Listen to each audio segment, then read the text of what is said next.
Welcome, YouTube friends. Hey, it's Scott, the Bigfoot Explorer. Welcome back. You saw the title. That's right. This is the Patrick Vaugn Bigfoot Encounters, Part 2. I've listened to what you guys said in the comments. Most everyone did not like the interview style. Think of it like this. I wasn't interrupting him. I'm not a professional interviewer. I have my own skills. Both Patrick and I agreed that we wanted to handle the interview as not being a professional interview. We wanted it to be a phone-in interview call that felt like two old friends just talking about the situation. When you have a conversation on the phone with somebody, that happens. That's the way we did it. He enjoyed it that way. But, hey, I'm going to try this new format with letting Patrick go ahead, get everything out that he wants to, and asking some questions towards the end. So, let me know how I do this time. Sit back. I think you guys are going to enjoy this just as much as part 1. It's looking like we may get 3 or 4 part deal out of this. He's got one more, so we're definitely going to have a part 3. And then if there's enough interest, part 4, we're going to have Patrick Vaugn on live, on a Bigfoot Explorer live show. And you people, you can actually be sending him some questions live in the chat. And I think that'll be fun. We won't see his face. It'll just be audio, but he'll be able to answer some questions and stuff. I think that'll really be fun. Let me know if y'all would like that. So sit back, enjoy. Here comes part 2. Thanks. This call is now being recorded. Hey, Patrick. Hello, Scott. How you doing? I am doing well, man. I've been waiting for Sunday night to get to chat with you, and it's finally here. You had a good evening? I have. A very good Sunday. Well, I know the listeners would like to jump right in. I got a lot of comments telling me that I interrupted or interjected, but what I wanted to try to explain to people is that I'm not a professional interviewer. I have my skills in certain arenas in forestry, mapping, hunting, technology, cameras, and that sort. But I wanted the interview to be more like two old friends that were just having a chat on a phone. Yes. And I think we did well with it. But tonight I'm going to let you have the floor a little bit more. I'm going to be jotting down some questions and letting you finish. If there's something I think we need to clarify, I'll just say, hold up, can you clarify that? So that's pretty easy to follow up. So we, in case there are any new subscribers out there, and for the returning subscribers, we are now with Patrick, a good friend of mine who's had some encounters in North Louisiana. We're following up on his part 1 encounter sessions. This will be part 2, and this will be, we're going to be transitioning from your first encounter with Sasha to the second encounter, where it's a larger male that happened that night on a hunt with your son that included you in a ground box blind with a creature sniffing. So from that, here comes part 2, folks. Patrick, you now have the floor, my friend. Okay, thank you, Scott. First off, I'd like to express that the first 2 encounters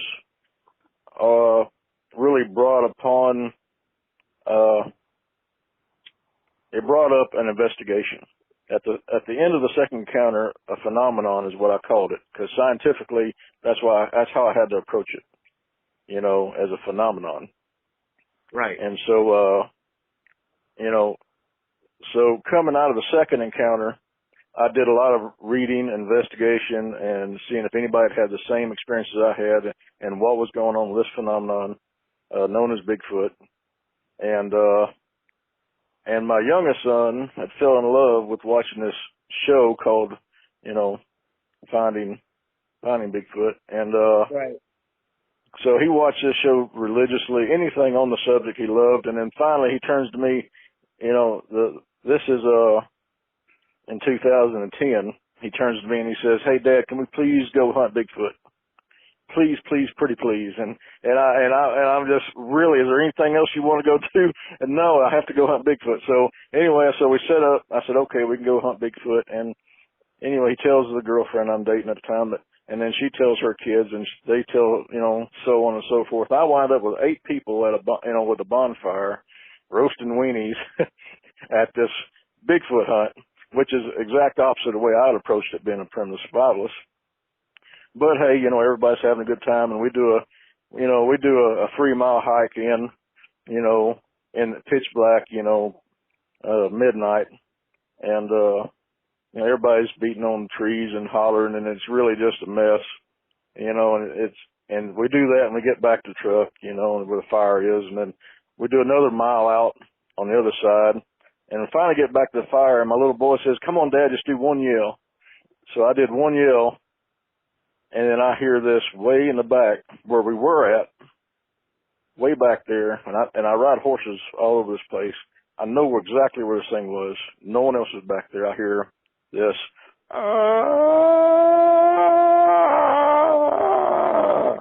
from way back there. And I did a head count. I thought someone was pulling a prank. And there's 8 of us, so I count 1, 2, 3, 4, 6, 7, 8. There's 8 people here. No one's back there. And so I said, okay, that's enough for tonight. We've, put the fire out and left nervously. And I developed a single knock theory. And of course we're going to get into some mundane investigation work here, but bear with me, please. So I developed a single knock theory, and we're going out and we're knocking, between 2010 and 2011, we're knocking. And with success, great success. We'd knock, and then another one would knock way out, and then it'd come up to the wood line, but it never did expose itself. And so I separated the Bigfoot phenomenon from the knock phenomenon, because if I can I'm out to disprove this. If I can disprove the knock phenomenon, that really takes away from the Bigfoot phenomenon. And so I'm out to bust this knock phenomenon, Right. And so 2010, 2011. We're going through this knock phenomenon. Well, then in 2011, in May, I've been working a whole bunch of overtime. I get a phone call at work. It's the girlfriend and the boy. She says, "Hey, we're bored to death. We want to do something today," and it's Saturday, and I get off at noon. And she wants to go fishing, and he wants to go monster hunt. So, they pick up, everything, and she figures out I've never had a s'more. S'mores were for rich people when I was growing up. So she gets everything to make s'mores with, and that is a key thing there in this. So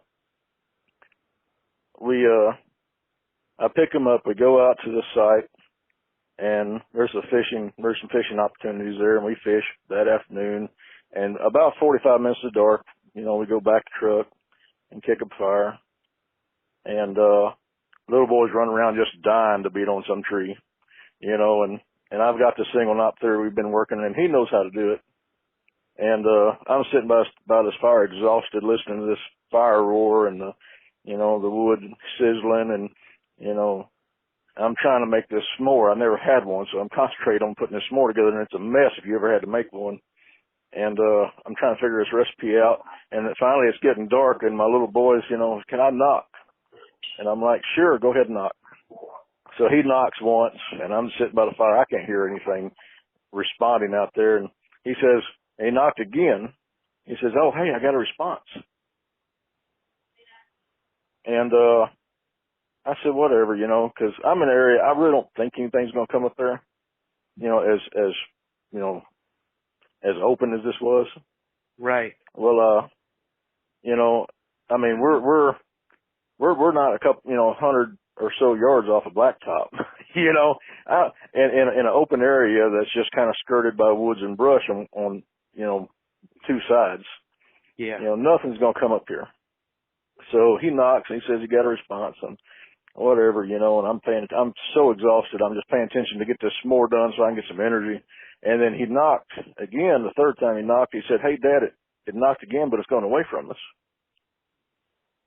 And I said, well, that's got my interest a little bit because, if a kid was telling a story, he'd say it's coming to him, but it's going away from him. So that's an observation.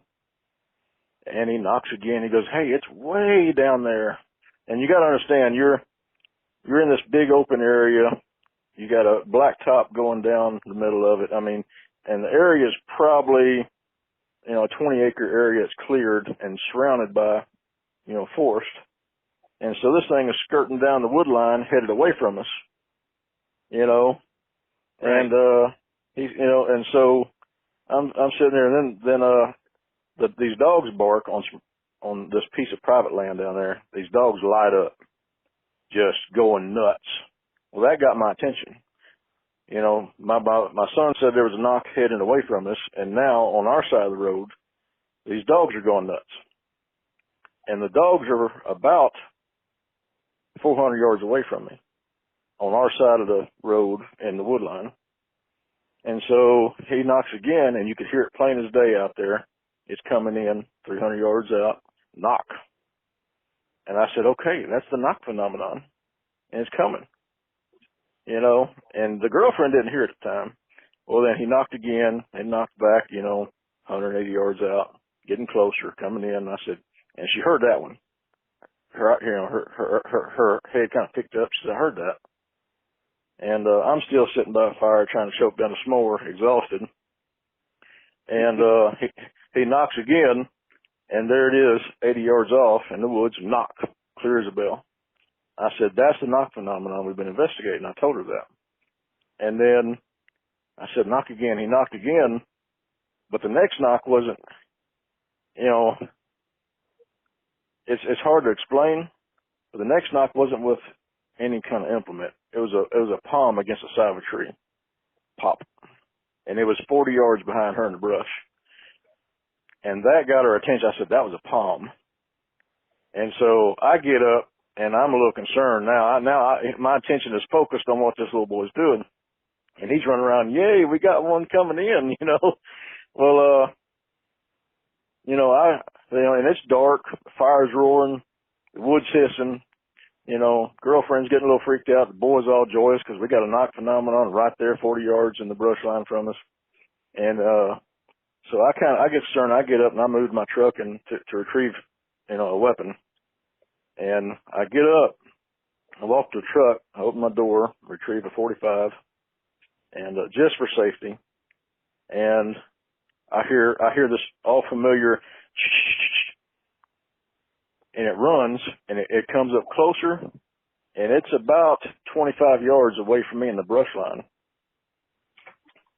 And it's roughly 7.5 feet tall, way wider than me, orangish red eyes. And I said, "Okay, son, it's here." Well, the girlfriend, in one foul swoop, she's already grabbed 3 chairs, a cooler, and 2 grocery bags full of groceries and slung on the back of the truck and slammed the gate. And she's stammering. She's so freaked out she's stammering. She can't get a word out that makes sense because, this shouldn't be here to her, And so I turned to my little boy. I said, "Okay, now, how far you want to take this? Because I can't guarantee our safety. This thing's fast." And we're looking at it. The fire is reflecting off of it. And we're looking at the eye shine and looking at it standing there. And the eyes are flashing back and forth from the fire to me. The fire to me. You can see the flashing eyes as it changed direction. And I said, "All right. And, how far you want to do this?" He said, "Well, let's get in the truck and just sit here." I said, "Good idea." So, and it didn't take no time. Everybody's in the truck. I put the key in the ignition, just sitting there. And, we weren't there 45 seconds. My little boy is in the back of the, it's a extended cab truck. He's in the back of the extended cab. He's screaming. He's looking backwards through the back glass. He starts screaming, "Go, Dad, go, Dad, go. Don't even look, just go." And, and I flash back to all the horror movies you ever seen. And, the person that stops and looks back, it doesn't fare well for him. Right. So, so I didn't want to look back. I wanted to, but I didn't. And so I just slipped the key in all the way to, get the engine going, drop it in gear, and we're leaving. Maybe, just a few seconds. We're moving forward. We're out of there. I'm slinging gravel leaving. And we get to Blacktop. He says, "Punch it." And, so we're going down the road. He says, I said, "What happened?" He said, "Before I knew it, that thing was behind a tree on the other side of the fire. And it slipped behind another tree that was on this side of the fire. And I saw it. And then next thing I know, it come up to the tailgate and was walking up to the truck. And that's when I started. It was at the tailgate when I started screaming, 'Go.' And we said, when you put it in gear and was going, it was almost to your door." And so, yeah. So the single knock theory worked. Okay. And also, observation on this, I know it's knocking now out there. Right. I tried to scientifically take away the knock from the Bigfoot phenomenon, but they are one and the same. And that's what the investigation led to. So. Right. Now, did that, why do just one and not start out with just doing two? Because on a show that we watched, I think they caught a knock on one of the shows. It showed, and we watched all the kinds of different shows. And this guy was doing a knock. He did a knock. And then about, 80, 100 yards out there, you heard a knock. And that's the only one he got. And so he knocked 2 or 3 times, 5, 6 times. He made a mess of the knock. Okay? Yeah. But there was only one single knock out there from it.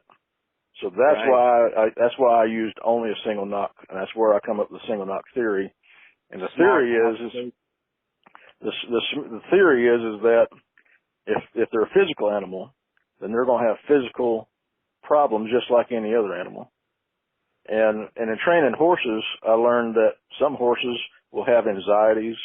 They'll be hard of hearing, bad eyesight. Inside of just about every, as far as I know, every species of animals, it has its physical defects. Right. So if you take a single knock and just knock and never deviate, no matter what it does, just never deviate. It's if it knocks back at you and you answer it or change, it knows you heard it. But if you just keep on going, it's going to come in eventually, and closer to try to check out why aren't you changing and answering me.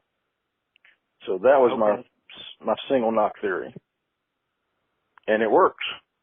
And right. I've used it several times. So and after that, it took a little while for us to want to go back out there. And matter of fact, all the next knock investigations from 2011, forward, we stayed real close to the truck. And now that we can associate a knock with a Bigfoot. Right. So, and we went out several different areas south of, in central Louisiana doing knocks and pull them up to the wood line. But, that one was the only one that, really, stood out as far as a confirmation between a knock and that particular phenomenon known as Bigfoot. Right. Was this a Bigfoot that you knew? Yes. Yes, this was Sasha. Oh, it was her again. Yeah, this was Sasha, grown up. Okay. Yeah, it was definitely her. And it's just, I state things the way I do and so that I don't interject I try not to interject things into a study. You know, I try to keep it biased, but so I state things the way I state them so that the evidence that comes out and the experiences that come out and the encounters that come out really tells it to the, you know, to the reality of this. Right. You know, because for me, I was trying to disprove, and I was disproven. You know, that's when I realized, hey, this is real. You know, from pinching myself down there in the second encounter, there's no way this has happened again, to, okay, this is here, this is real, this is something that needs to be studied. You know, definitely, as you know, knock and Bigfoot together. And so we did that, you know, continuing on, and a breakthrough came through in the knock. As far as the knocks go, evidently there were rules to follow, you know, out in the woods. One of them is not to have a female that is scantily clad. And on Really? one horse trip, on a horse trip and into another state, we're just, you know, and on a piece of property I'm absolutely comfortable on. Had no idea anything was there, never expected anything. I'm safe, I'm comfortable. There's nothing around here that's going to harm me or have anything, you know, put me on edge.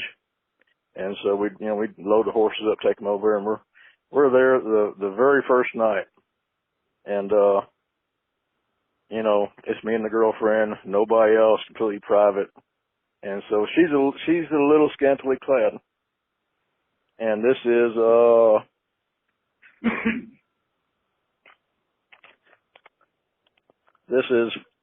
February 2014, you know, and we did a lot of knock investigations between 2011 and 2014. But this is 2014 in February, and we're camped out, and it's actually nice weather, you know, in the high 50s, low 60s, and we're sitting by the fire, and my horse breaks loose, and you could hear him. He spooked. He broke his halter, and he took off running. Well, she said, "Don't worry, I'll go get him." Which the other horse is tied up there, you know, the other side of the, you know, 50 yards from him. And if you know horses, one horse ain't gonna leave the other. So she goes up there and catches him up, and, you know, puts him closer to her horse and comes back. And it's just about dark when she gets back. And we're sitting there and talking, the firelight going, and you hear this real loud whistle. And, you know, growing up hunting, we used whistles all the time. And, you know, from a young age, I had to differentiate between a bird and my dad whistling. You know, a bird is very sharp, crisp.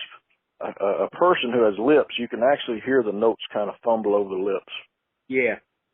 And so the whistle that went off, it washed through that little computer, and it says, okay, that's a person out there. I said, oh, maybe someone's out here lost right at dark, you know.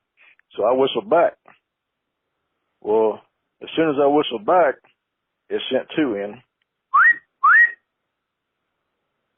And then I realized, okay, this is something different, you know, because that's 1, 2, and 3 that I've heard. Yeah. You know, and that's I'm pretty good at connecting the dots. And so, okay, this is not normal. And I have a scanty clad woman in here. So, and I know one, you know, I'm thinking one means hey, you know, so 2 must be an invitation. And it's a real breakthrough in the knock code for me at that time, for me to actually take it out and play with it later on. But, I didn't answer. We just kind of shoved back into my shelter, which is a 10 by 10 trail tarp. And with no answer, within a few minutes, it started walking through this edge of wood. And it started walking? Yeah, it started walking. And you could hear the weight to it. And there's no flashlight. It's walking through the woods, no flashlight, in the dark. You hear the weight to it. And You know, it's not, to me, it's not a real significant thing, but it is still something there walking in the woods in the dark, 5 yards into the wood line in the brush, and it starts walking down this woods edge, and it jumps a little dim road, and you can hear it walk out within about 45, 50 yards of my fire downhill. You know, uphill where it was at had a wind advantage, and it could see into camp. You know, when it went downhill, across that little dim road, and it stood at the firelight, it could see right into my shelter. And it stood there about maybe 30 seconds, and then it went on. Wow. And you could hear the wood, the foot moving, just, it takes off through the dark down to the backside of this property. You know, now to me, what human's going to get out there with in the dark, no flashlight, and whistle at you, and then come in, check your camp out, and then take off? Yeah. You know, what human's doing that, right? Yeah. So to me, I didn't get a great look at it. I didn't get to identify it, but just by its behavior and the experiences that I've had, I would say it was one of them. And I have to conclude that there's a 1, 2, and 3 in their communications. And whether it be a whistle or a knock? Whistles are intimate. A knock can be done at a stranger or someone familiar. A whistle is something more intimate. And a whoop is to a friend. They know you, they're going to whoop to you. You know, that's what I learned later on investigations. So, you know, with that done, you know, with that horseback encounter done, you know, I spent the rest of 2014 perfecting this knock and really playing with them and knocking. We'd go out and knock, and they'd knock, and we'd knock, and they'd knock. And I found that if you're in your area and they come into you, you know, a knock is like saying hey, but you can say hey multiple different ways, meaning multiple different things. Right. You know, now when they're coming in and they're knocking, they're saying, hey, I'm here, I'm looking. You know, I'm responding to your knock. That's what they're saying. You know, and if you go into their area knocking, most of the time what I run into was, hey, I'm here. This area is occupied and your presence is no longer needed. You know, your presence is not wanted here. That's most of the knocks that I've got in the woods, you know, in other areas. Yeah. Because, you know, while I did sit and knock with Sasha multiple times, just knocking back and forth, and it almost kind of like had a bond between she and I, just spending all those years just knocking back and forth. I'd also gone other places and investigated other places, and I was intrusive, and I was told, you know, hey, I'm here. This area is occupied. Your presence is not required here. You know, and I got that. So your single knocks are very complex as far as the context and what the situation is and how you're using it. And I really would not suggest going out and trying to be intrusive. I really would not. So that was 2014. As 14 through 16, I was using the 1, 2, 3, you know, system, figuring it out. And I learned a great deal about that. And 2017 and 18, I was, you know, till January 18, I had a real bad MRSA infection. I didn't do anything. You know, no research went on at that time or investigations. But then November of 2018, a friend of mine who was involved originally in the Falk monster hunt. Anyway, he and I camp a lot together, and we track together a lot. And he had found the track, and I tried to suppress it because you know, I didn't want any attention on this. But you know, he pretty much twisted my arm about taking him out and showing him these things. And so I said, okay, you know, I know where a female is that's pretty friendly. And I've knocked at her a bunch of times. I'll take you up there. You know, matter of fact, we'll get there beforehand and we'll do some tracking. And so I pick him up and we go to this particular area, the same area that she came in on the fire the first time. And I'm trying to recreate that situation so he could have an experience of it, because he really wants to have this experience. And so we get there and we do some tracking and we find tracks. And we just didn't find her tracks, we found the little tracks. Okay? We found, you know, size 8 tracks along with her size tracks, you know. And so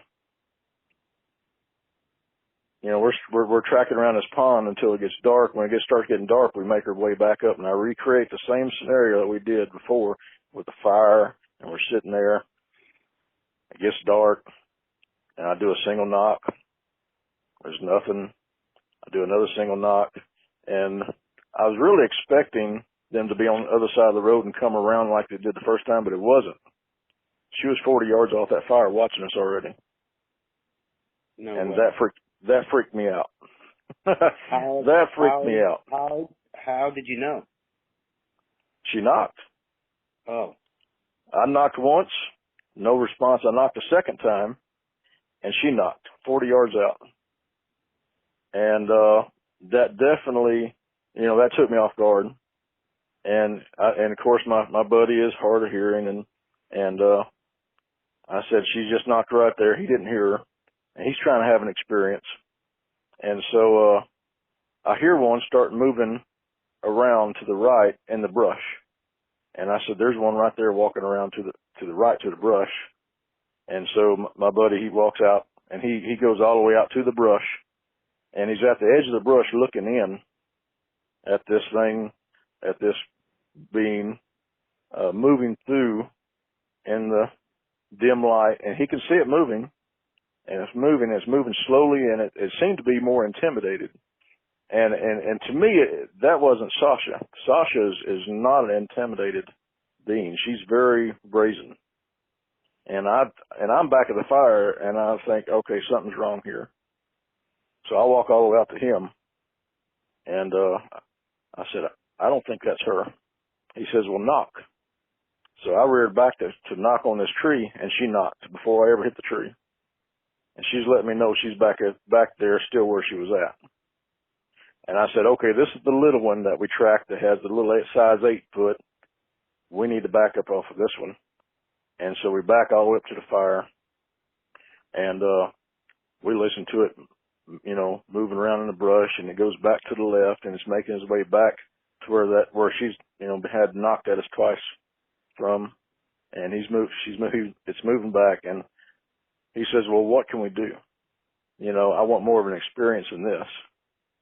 I said, what we can do is we can turn the flashlights on. And it's been raining. I mean, it's just been pouring down rain at the time, you know, before that, the day before. The ground is just mushy. So we can turn the flashlights on. We can charge into them and push them out of their tracks and take the pictures of their tracks, you know. And at this time, I know there's Sasha and I know there's a little one. And so we get 2 big lantern flashlights out and we click them on. And we start, you know, pushing into them, and we start pushing them out of their tracks. And they're making their way down through the woods just ahead of us, about 25 yards, just in the brush ahead of us. And we're pushing them through the brush, you know, and you're looking down, you're seeing the tracks. And then I look down and I see 3 tracks altogether. And I said, hold up, you know. Mm-hmm. I said, there's an issue here. You know, we got, you know, 15.5 to 16 inch track. We got an 8-inch track, and then we got a 19-inch track. And I don't know where the 19-inch track come from. Okay, and we're pushing these things. And I know Sasha. The little one's going to follow her, but I don't know this bigger one. So we stopped there. We put a dollar bill down around all 3 tracks and snapped a photo. And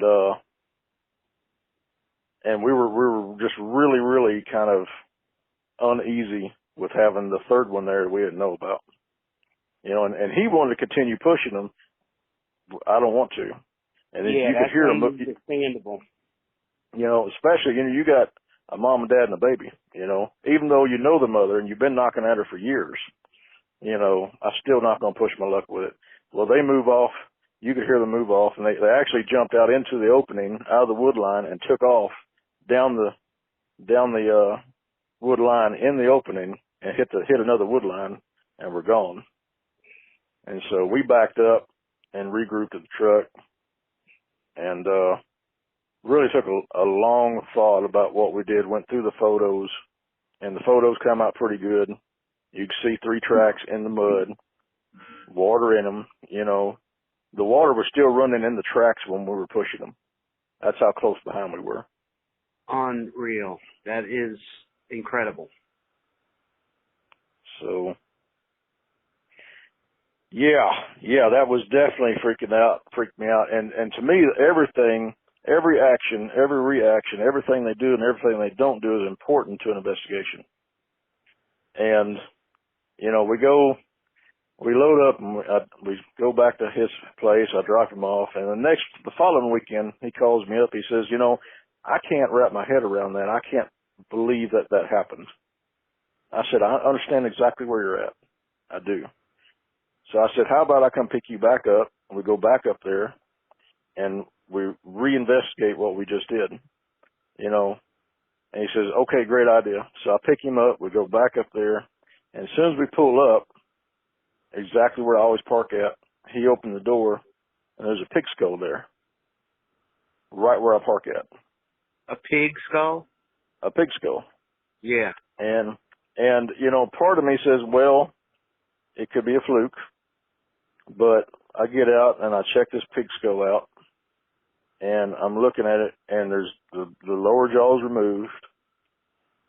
All the meat has gone off of it. It's not an old skull. This is not a dried out skull. It's not an old skull. It's not taxidermied. It is clean white though. Everything removed out of it and is fresh. And, you know, it's just laying in the grass right there where I park at. And so, and I used to have a pretty good schedule, you know, when I was doing knock investigations, you know, of showing up on right. You know, certain days. And I really think at that same spot. Yeah. And so, you know, part of me said, well, this was put here on purpose. And the other part of me says, well, you know, how could it have been? You know, that's kind of wild. You know, here, you know, I'm not going in here with any, you know, confirmed opinions. I'm letting the investigation unfold, you know, as it will. And so here I am, I'm looking at a pig skull and all the meat's gone, everything's off of it, no lower jaw, no teeth. And I really couldn't tell if it was a gift or a warning, you know. And I'm leaning, you know, later on I was leaning towards it being a gift. But anyway, we left it where it laid. We went down by the pond. We found the tracks that we'd found the first time. And he's rolling it through his head. He goes, yeah, these tracks are really here. And we did a little more tracking. We actually found some more fresher tracks from during that week around that pond, you know. And he said, yeah, you know, I can see the tracks, but I can't. For him, it's kind of like the knocks for me. I couldn't associate knocks with Bigfoot because I could not wrap my head around it. And even though he could see the tracks there, he could not wrap his head around that thing really existed. Yeah. You know, so he struggled with that. And, well, anyway, we do, probably, you know, we tracked till late in that afternoon. And then, he wound up saying, well, I'm convinced there's something that leaves these tracks. That's as far as I can take it right now. You know, and this guy wanted to believe, and he still had a problem believing. Yeah. Makes sense. So any questions thus far? Yeah, I got a few. I'm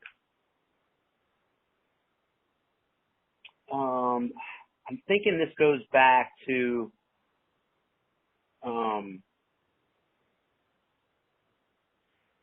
when you saw Sasha on the encounter with your then-time girlfriend and your son. You kept mentioning, I know you kept seeing that eye shine and the fact that it would look away and then look at you and then look away and look at you. Were you able, and that was lit up primarily by the fire, is my understanding. Did you see any of it's like shoulder features or any of the body type feature, or was that hidden by brush and just eye shine? Brush you through the brush. Say that again, you're breaking up. The firelight, the brush was very wispy. You could see through the brush. Okay. And the firelight was penetrating through the brush, and I don't know if it was the firelight making the eyes the color they were, or the body the color it was. Right. But it was, the eyes were orange with a red tint, and they were very, very wide apart. They were wide apart and very large animal, 7 feet, 7.5 feet, and it's standing in the brush, and you can see through the wispy brush its shoulders, extremely long arms, and I couldn't make out any muscle definition, but I could definitely see the fur on her, and I could see her eyes flashing from the fire to me, which was probably, maybe 20 yards, 25 yards from my truck door to where the bonfire was. It was a pretty good sized fire. Yeah. Now, when she looked away, you described that she would look away and then look back, right? Yes. Did she always look to the same side? Yes, she would look. All right, she's standing facing me, inside a wispy brush line, facing me, and to her right, that's where she would look. To her right is the fire, and right in front of me is right in front of her is me, and she would look to her right at the fire and flash back to me, look right to the fire, and then flash back to me. And to me, and after what my son told me, I really took it as if she was planning how to get in with hiding herself the best she could. I think she was looking at the fire and looking around the trees at the fire and looking back at me, trying to figure out an entrance of how to get in here, but still be covered by something. That was my interpretation of it. Now, did it appear after what your son told you, you got to the blacktop? He tells you it came out, Sasha came out to the tailgate, and by the time you actually started rolling, it was near your door. Did that mean that she flanked you in some kind of way, or how did she come in? She came in from the back. She came in from the fire. There was, scattered big oak trees in there. And my son said she came from behind one oak tree behind the fire. If you're, on the driver's side, I guess, back, there's an oak tree, and on the other side of the fire, and she was behind it, came from it to the oak tree on our side of the fire, closer to the truck, coming from the back of the truck on the driver's side. So she pretty much came forward. Yes, she was coming forward, approaching the tailgate on the driver's side. That's bold, man. That's bold. Well, you got to remember, she chased me out of the woods once already. Right. But I don't know what her intentions were. Right. I can only speculate that her intentions were to tell me she didn't like me where I was. Now this one was completely different. She wasn't aggressive, I don't think. It might have been curiosity. Yeah. Why does this guy know how to communicate? And was this the first time that you had brought a female there? from all your other investigations? Yes. This is the first time I had a woman, her in camp with me, because she just wanted to fish. She just wanted to go fishing. She didn't believe any of this. All right. She's where I was back in, way back there.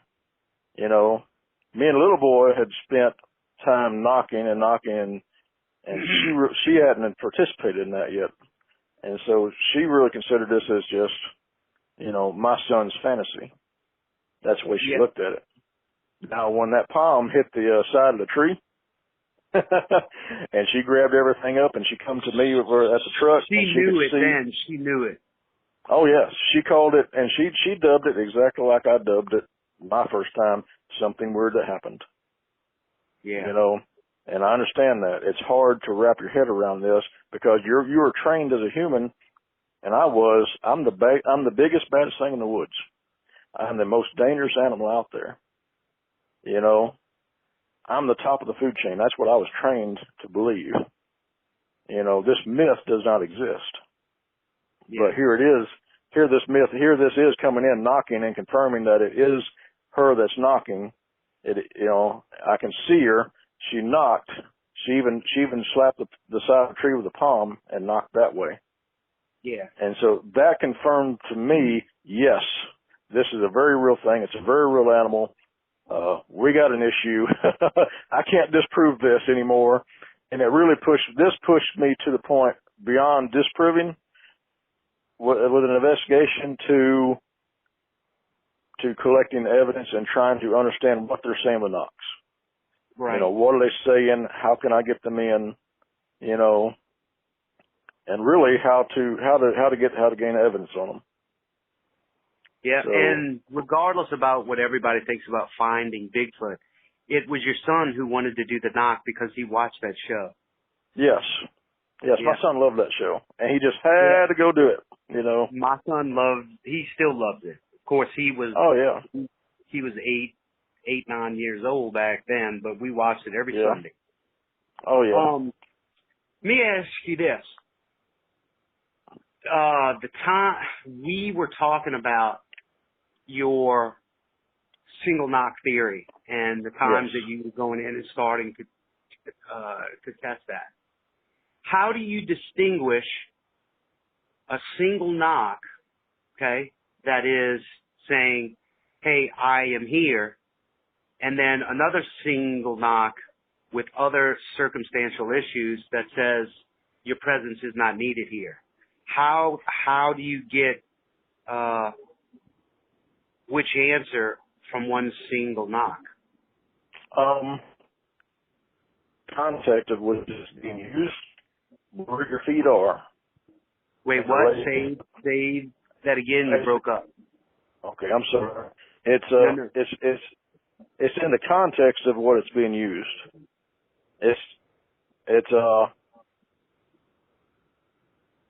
How can I describe this? Okay, if you're calling one in, you're inviting it. You're saying, I'm here and I'm looking.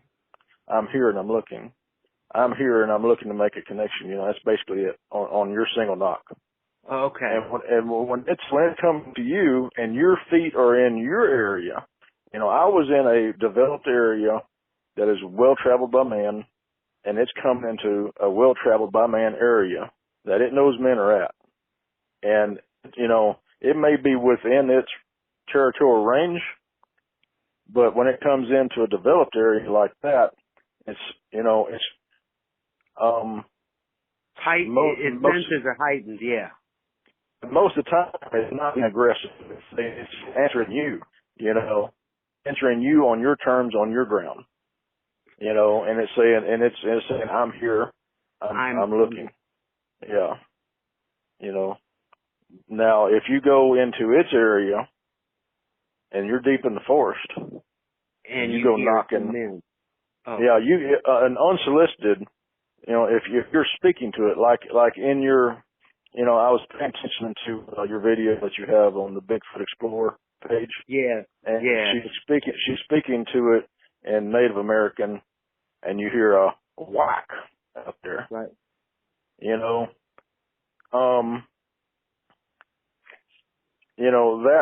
That knock you know, as loud as it was and as clear as it was and right there, you know, kind of in your face, it was telling, you know, and you being intrusive into its area, it was saying, I'm here.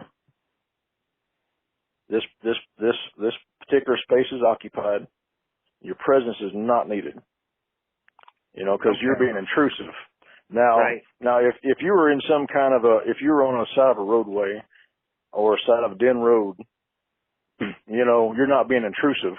So you can call it in and it'll be inquisitive. Okay. But if you intrude on it, it's all in context. It's all in how it knocks off. So if it knocks once and waits a while and knocks again, you know, it's really reiterating, you know, this place is already occupied. Your presence is not needed here. Right. Move on. Well, that's now I understand. That makes sense. Everything they do is logical if you just think about it. Yeah. And I spent 5 years knocking, learning a lot of these things. Now, this is a two-part question I have. It sounds kind of like a dumb thing to ask, but the second part is the reason why I'm asking. The first part is, what do you use a knocking tool? And then, have you found any type of correlation to maybe the sound or the pitch of the knocks? All right. The best thing I found to knock with is an axe handle. An axe handle, okay. An axe handle. I use an axe handle against an oak tree, and that produces a knock very, very similar in pitch to what they do. And most of the knocks I hear from them sounds like a home run off a wood bat, especially at a distance. Now, when they're coming in, you know, when they get within 100 yards, they'll soften that knock. You know, when they get 80 yards out, it'll go from a home run whack to just a kind of a knock. You know, that's kind of like if you get a home run whack at 80 yards, that's an aggressive knock. You know. Okay, makes sense. So when it comes in at 80 yards, it knows where you're at. It has an idea about where you're at when you're knocking. Yeah. And it's making its way to you. And as it comes in closer, it gets softer and softer and softer. And when it gets 40 yards in, that's, you know, this one, particular one, I don't know if they will all do it. She swaps to a hand. She'll do a palm against the tree. Now here's something weird. You state you'd hear it loud off, and then sounds like a baseball knock, and as it's getting closer, it just sounds just kind of like a basic knock. And then this one, Sasha, gets closer and slaps the tree with her palm. What? She didn't have to. Go ahead. What? Do you think they were using a tool as well on the first two? Well, here's the thing. You know, with the pig skull being left there, you know, I did entertain the thought of, well, are they using bone to knock with? Because this area, I have picked up, you know, I carry my knock tool with me because it's so rare to pick up a good piece of wood to knock with. Yeah. You know, so I really, with that skull laying there, I really wondered, and this is really reaching, maybe, but do they use a skull to knock with? You know, I certainly know that they have the power to kill an animal. You know. Yeah. So, now, yeah, I mean, that's strange too. Is this more like what length is the axe handle? Is it more like a hatchet to make it, or does that even matter? I mean, is it 12 to 16 inches, or is it a longer? I'll use just, you know, your full size axe handle, but you know, I've used them, but a full size wood maul handle is more round and works out better. Okay. Yeah, because the axe handle is somewhat slender. oval. Yes. Yeah, slender. Yes. Yep. Okay. Getting back to the skull, the pig skull deal, or are you convinced that it might have been Sasha that did that, or definitely a creature? I got to play the odds on this. Yeah. I'd give it a 70% chance of being from Sasha, and I give it a 90% chance of being a gift, more than it was anything else. Did you take it? No, I just spent, over a year fighting a MRSA, and I almost died twice fighting MRSA, and it was a staph infection. Okay. I got in my leg, and it got into my blood, and so I was just coming out of that. I hadn't been out of hospital very long from that, and so I saw the skull laying there.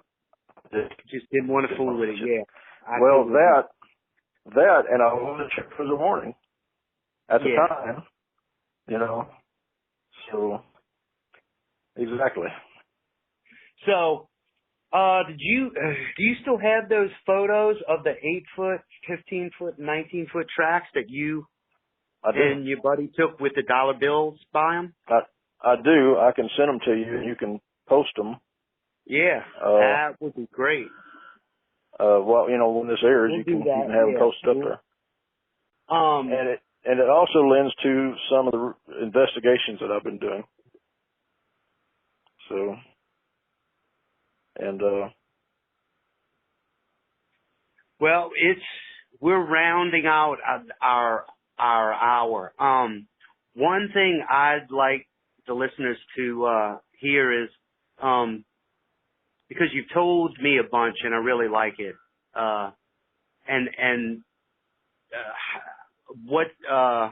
what you call them? What do I call them? I call them the Nomok tribe. That's a historically correct term that was coined way back when, and that's what they were called, the tribe of Nomok, or Nomok tribe. Nomok tribe, written by I believe it was Lewis and Clark in the journal. Yeah, in their journals. But right. They refer to they don't wear moccasins, is what it is. Right. Because back then, everybody wore moccasins or brogans or something like that, shoes wise. But when you got out in the frontier, your shoes were out, and so you had to go to a moccasin. Right. And so out there, they were barefooted. They talked about, it seemed like there was a 9-foot Indian that didn't wear mocks, Yeah. And that was kind of the reference to it. Now, your boy, after that encounter of Sasha walking to the fire, coming to the tailgate of the truck, and really your boy was turned around watching this. Yes. Did that deter him from going for a while, or no? Or it made him very skittish. Yeah. It took a little while before we went back out, but when we went back out, we went to the same area, and we would knock, there, but we stayed real close to the truck. And there was several times we could pull them up to the wood line, just would knock and they'd knock, we'd knock, they'd knock, and you could get maybe 6 or 8 knocks out of them, and you're knocking back at them, and they'll just kind of fade off, Right. And really, I was just trying to learn how they knock. And I do have a rudimentary knowledge of how they knock and what it means, and I'm sure I don't know all of it. I can't. Yeah. There's no way I'll assume that. But for the most part, if I'm knocking and one comes up, I know what he's saying. I know whether to be concerned or not. Yeah. Because if I'm being intrusive and I get a loud knock at 80 yards, I know that is an aggressive knock, and it means that my presence is not required there. Yeah. So. Real quick too.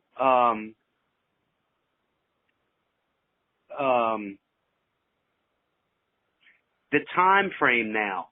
So we started part 1 was in 2003 with your 2 really incredible encounters. And then now that we've finished part 2 with some of starting out with doing your theories, testing with the single knocks, your encounter with Sasha again, with your boy and then Tom's girlfriend, and then also the other encounter with scantily clad gal, and having that encounter up until the end of this part 2. That was 2003, and now we're at what? We're at November 2018. Wow. Okay. So we did cover quite a bit of ground today. We did, but it's I want, this is an ongoing investigation. I'm still going out, and I'm still retrieving, trying to retrieve evidence, and I'd really like to put out there, and I do appreciate you, giving me the opportunity to do this, to put out what my experiences were and kind of how everything unfolded and the observations I've had as far as investigating these things. Well, man, I'm elated that you found me, and I'm very thankful and humbled as well. Your stuff is incredible. It really is, and anybody who listens to it, I think they really know this. We've had a bit of an uptick in subscribers since your part 1 show, so that shows that people are listening. I've had multiple comments saying, I could listen for hours. People really resonating with it, and that's good. That awareness is coming out, especially, and I love that it is Southern based. I'm talking about Deep South, Louisiana, Mississippi, Alabama, East Texas type area. That's my bread and butter for it as well. Now, without giving too much away, what can we plan to hear? Give us a tease for maybe a part 3. Part 3. Let's see. There's a scout where we tracked Sasha and the little one again, and the little one tried to get on my back trail, and he got caught. And then also there was a very aggressive encounter north of that area, a few miles, extremely aggressive, but that was my fault. It wasn't their fault. I went in with a vocalization. What I heard on the very first debacle of a hunt that we had, that yell, I won't use that again. That was extremely aggressive. I got a very aggressive response. I really did. And I have photos of the track of the one that growled at me during that encounter that I can send you. Outstanding. Well, what's great too? I know you've been given a platform. You're telling, you're educating, you're getting this off your chest as well. But what's interesting to me is this part 2 is 2018. We're not too far from where that was. So it seems like as you investigate, we'll have more things to chat about, and it'll bring us to the present, which will be very interesting. It'll be very fun. It'll get people up to speed to where when we do a show, it's going to be somewhat current. That's exciting. It's exciting. Well, we're definitely going to get a third part out of it. I don't know if we'll get 4, but I think the 4th could be, right now present, or something that you and I can do, go out and do together. So, and I'm grateful for you allowing me to do this, because it's taken a long time to talk about it. Yeah, tell them how long. It took till 2017 for me to discuss this. From 2003 to 2017 for me to open up and say, okay, this is real. Yep. And that seems to follow a lot of folks. Terry Arnold of Bigfoot Odyssey was the same way. It took him, I think he said 11 years. Yeah. Well, I didn't want to talk about it and have it not be true or have it be in something in my head. You know, I had to prove it was scientifically prove it's a physical thing. It's there. It's real. And then have to admit it to myself that it is real and to make my peace with it. Because I am a primitive survivalist. I spend a lot of time out camped, tracking, doing, I do knife-only survival classes, you know, and I have to be out in it. And it took a long time to make my peace with it. Yeah. You Well, know? another reason, too, is you seem like the kind of guy, and I'm somewhat this way, I've always been a problem solver, regardless of the skills that I have. Solving the problem can sometimes get very daunting, but I don't quit.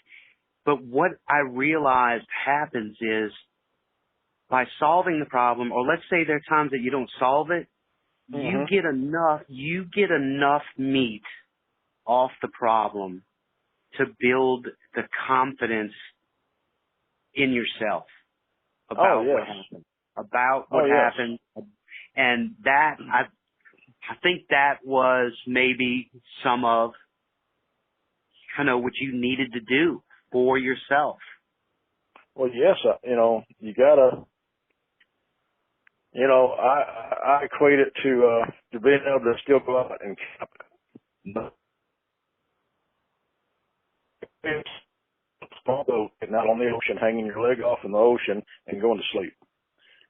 Start that over again. Start that over. You broke up. Okay, I equate going out camping and sleeping in the dark woods, knowing these things are there, to being able to get out into a dinghy on the North Atlantic and hanging your leg over in the ocean and going to sleep. You know, that's kind of, you know, you have to be able to make your peace with things to be able to do it. You got to solve the problem in your own head. Right, but the analogy of putting your 1 foot overboard, it's like sharks could be gnawing on your any minute. Actually, exactly. You have to make your peace with you are part of nature, you're part of the world, and you're part of the food chain, whether you like it or not. And to be able to go out in the woods, and I'll be out in there September doing the classes and sleeping out in it, and to be able to make my peace with it, solving this problem helps me do that. Well, that is outstanding. Yeah. And so, and I love to share it with people. You know, I'd love to hear what they think of it, how they feel about it. Do they have any insight on anything I just said? Right. And listeners out there, subs, if you do have something, I would implore you to send me an email at sjowens@bigfootexplorer.com. That's with an X, no E. sjowens@bigfootexplorer with an X.com.